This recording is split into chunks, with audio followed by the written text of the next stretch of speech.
खाकर अपने शयन कक्ष में जाके सो गई। उससे पति की कोई चिंता ही नहीं। दरवाजा खटखटाते रहे और जब देर हो गई तो मन में विचार आया कि इस रानी में और बड़ी रानी में कितना अंतर है।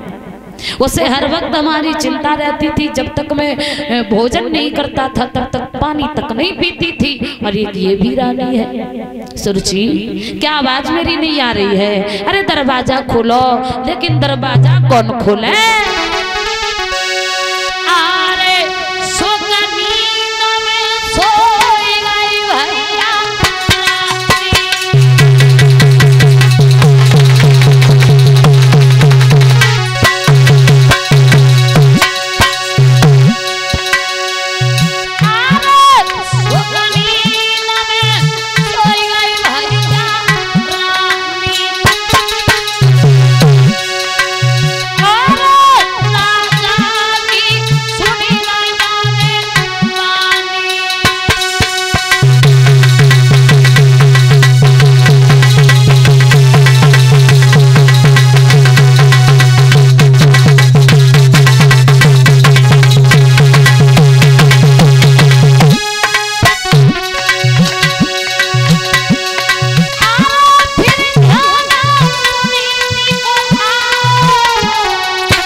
बड़ी रानी का ध्यान आया।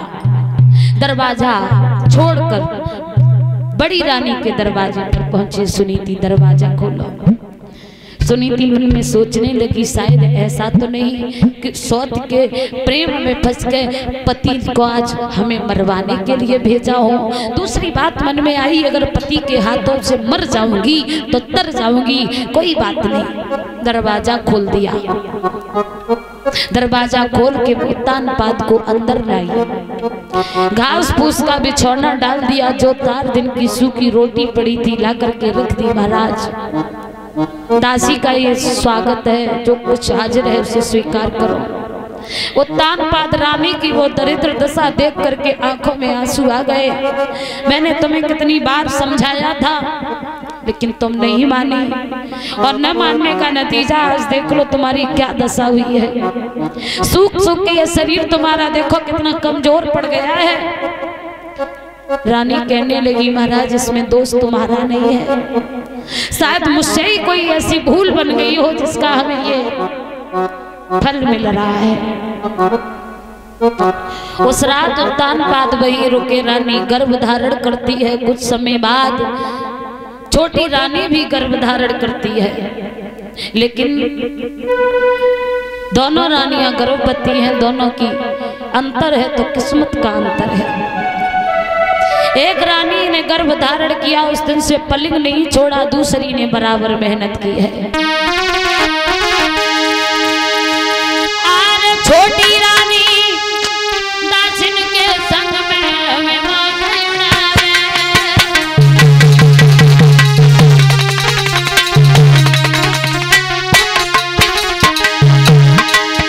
एक जौ की रोटी खाई रही है, एक जौ की रोटी खाई रही है। अरे दासिन गुजर चलावे।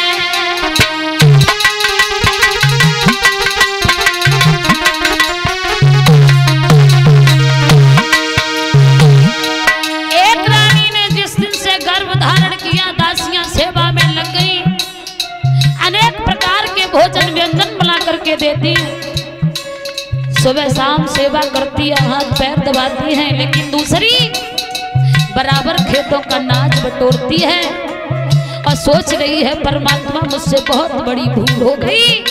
क्यों?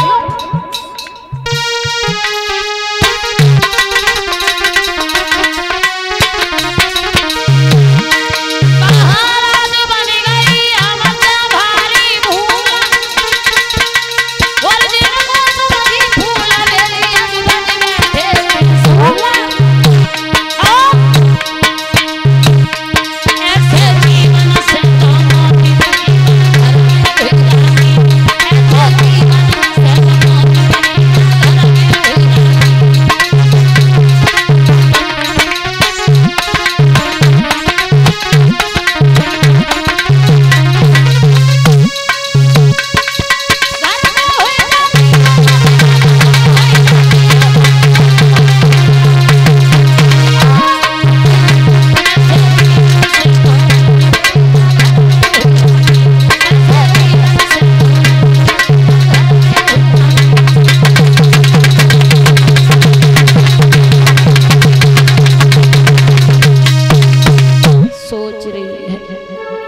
ऐसी जिंदगी से तो परमात्मा हमें मौत दे देता तो अच्छा होता।